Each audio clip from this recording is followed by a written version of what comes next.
Bismillahirrahmanirrahim. Assalamualaikum warahmatullahi wabarakatuh. Perkenalkan, nama saya Naura Lailani, NIM H0218301, Program Studi Pendidikan Matematika Angkatan 2018, Fakultas Keguruan dan Ilmu Pendidikan Universitas Sulawesi Barat. Pada kesempatan kali ini, saya akan menjelaskan proposal saya yang berjudul Analisis Tipe-tipe Kesalahan Siswa Mengerjakan Soal Trigonometri Kelas 10 SMA Negeri 1 Tinambung. Bab 1.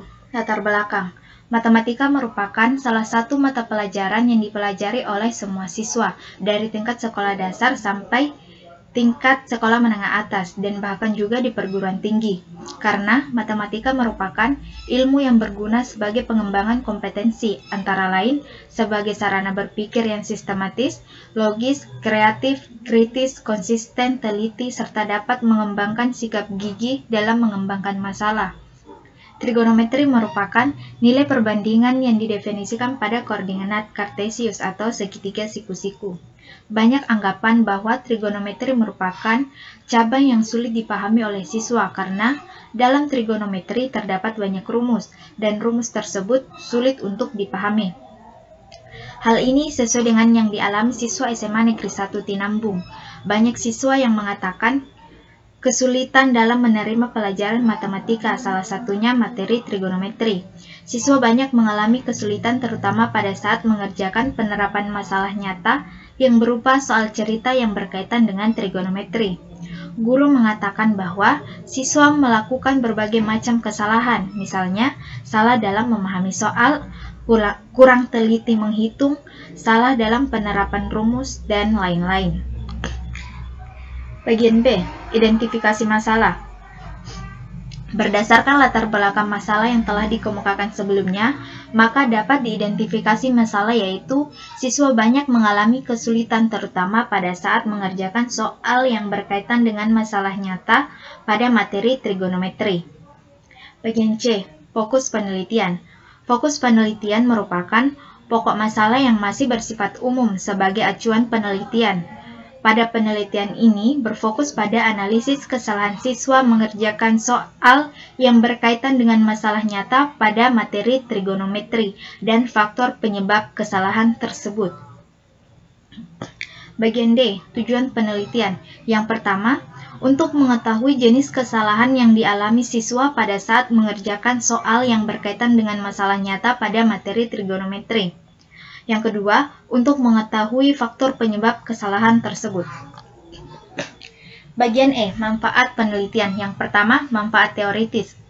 Pemerintah, dalam hal ini Kepala Dinas Pendidikan sebagai bahan informasi dan masukan untuk dasar pengambilan suatu kebijakan berkaitan dengan peningkatan mutu dan kualitas sumber daya manusia.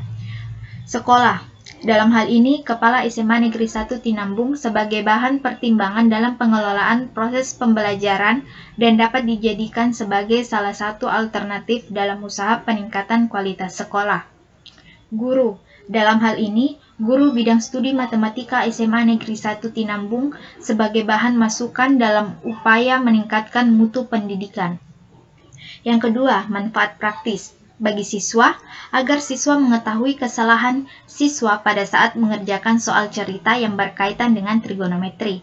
Yang kedua, bagi peneliti, agar peneliti dapat mengetahui kesalahan apa saja yang dilakukan siswa saat mengerjakan soal cerita yang berkaitan dengan trigonometri serta mengetahui penyebab siswa mengalami kesulitan tersebut. Bab 2. Bagian A. Pengertian belajar. Menurut Slameto, belajar adalah suatu proses usaha yang dilakukan seseorang untuk memperoleh suatu perubahan tingkah laku yang baru secara keseluruhan sebagai hasil pengalamannya sendiri dalam interaksi dengan lingkungannya. Bagian B. Kesulitan belajar. Menurut Jamara, melihat kesulitan belajar dari dua aspek, yaitu dari sudut internal dan sudut eksternal. Faktor internal meliputi yang sifatnya kognitif atau ranah cipta, antara lain rendahnya kapasitas intelektual atau intelijensi.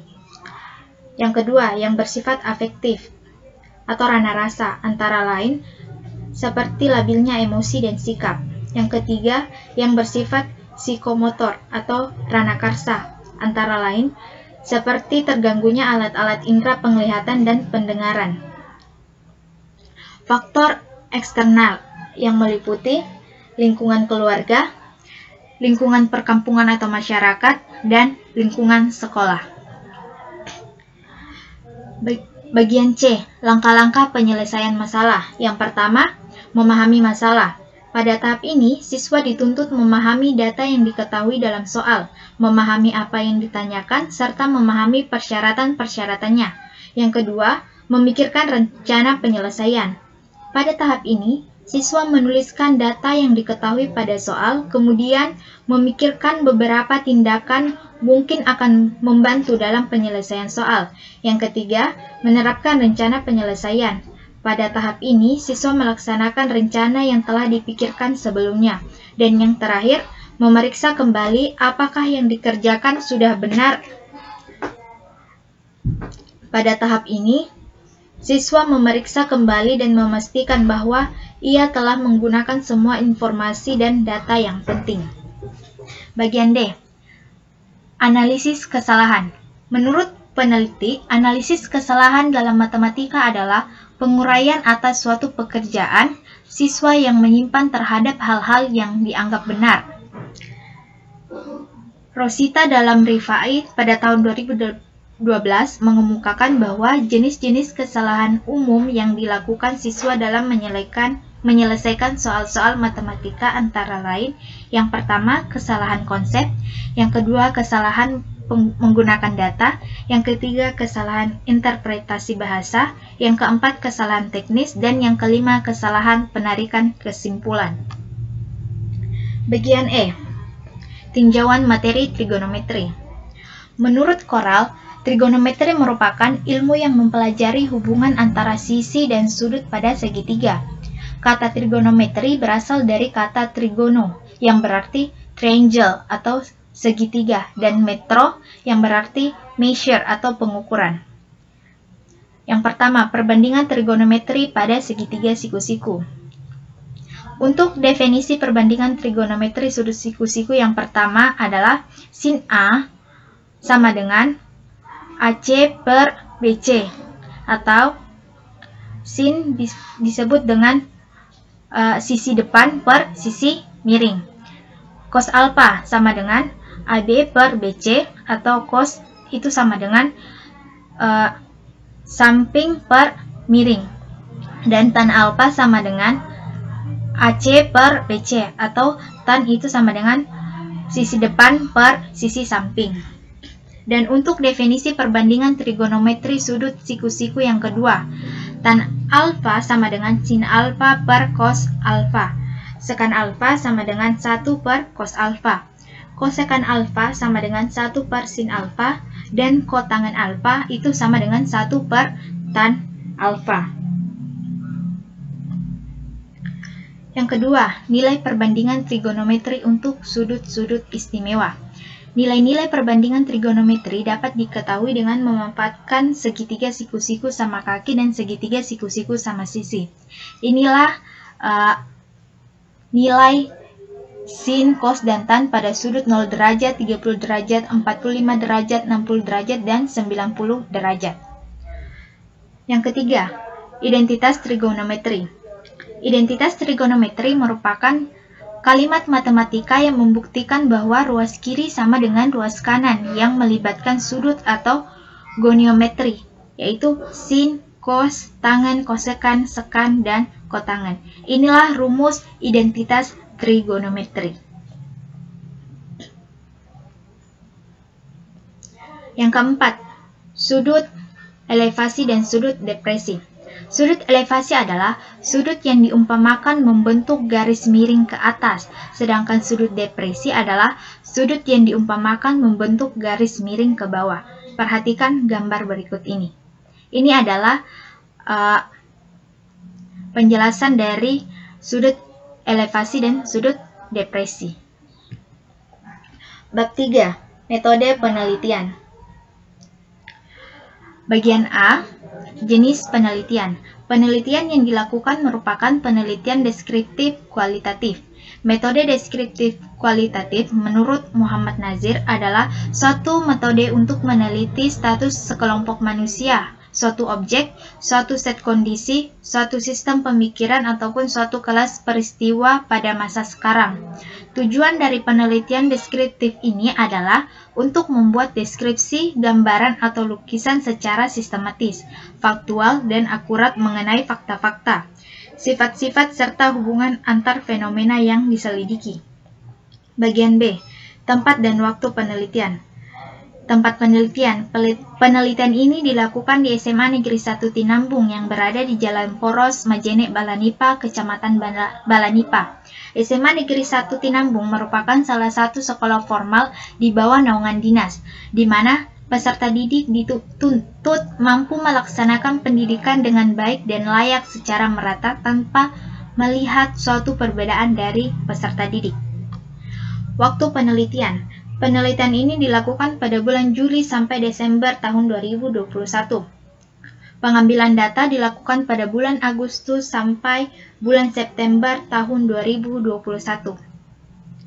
Bagian C, sumber data. Yang pertama, deskripsi hasil observasi pembelajaran trigonometri tentang penyelesaian masalah nyata.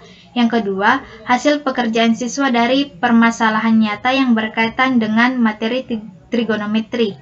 Yang ketiga, deskripsi hasil wawancara faktor penyebab kesalahan tersebut. Bagian D, instrumen penelitian. Yang pertama, observasi saat pembelajaran trigonometri, yang kedua tes, dan yang ketiga wawancara. Bagian E, teknik pengujian keabsahan. Yang pertama itu kepercayaan atau credibility.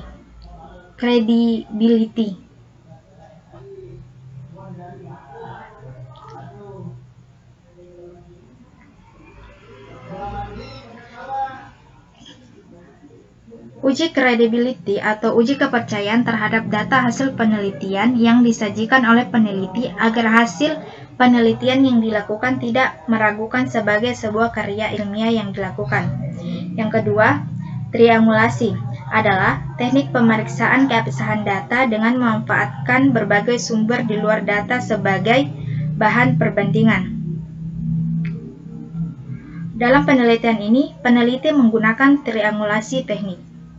Bagian F, teknik analisis data. Yang pertama, pengumpulan data. Pengumpulan data dilakukan dengan cara pencarian terhadap data-data yang dibutuhkan dari berbagai jenis data dan bentuk data yang ada di lapangan. Kemudian, mencatat data-data yang ada di lapangan. Yang kedua, reduksi data adalah kegiatan yang mengacu pada proses pemilihan hal-hal pokok, penyederhanaan, memfokuskan pada hal-hal yang penting, mengabstrakkan dan mentransformasikan data mentah. Yang ketiga, penyajian data. Berguna agar data dapat terorganisasi dalam pola hubungan sehingga dapat mudah dipahami. Dan yang keempat, penarikan kesimpulan. Didasarkan pada reduksi data yang merupakan jawaban atas masalah yang diangkat dalam penelitian. Mungkin itulah tadi sedikit penjelasan mengenai proposal saya. Kurang lebihnya mohon dimaafkan. Assalamualaikum warahmatullahi wabarakatuh.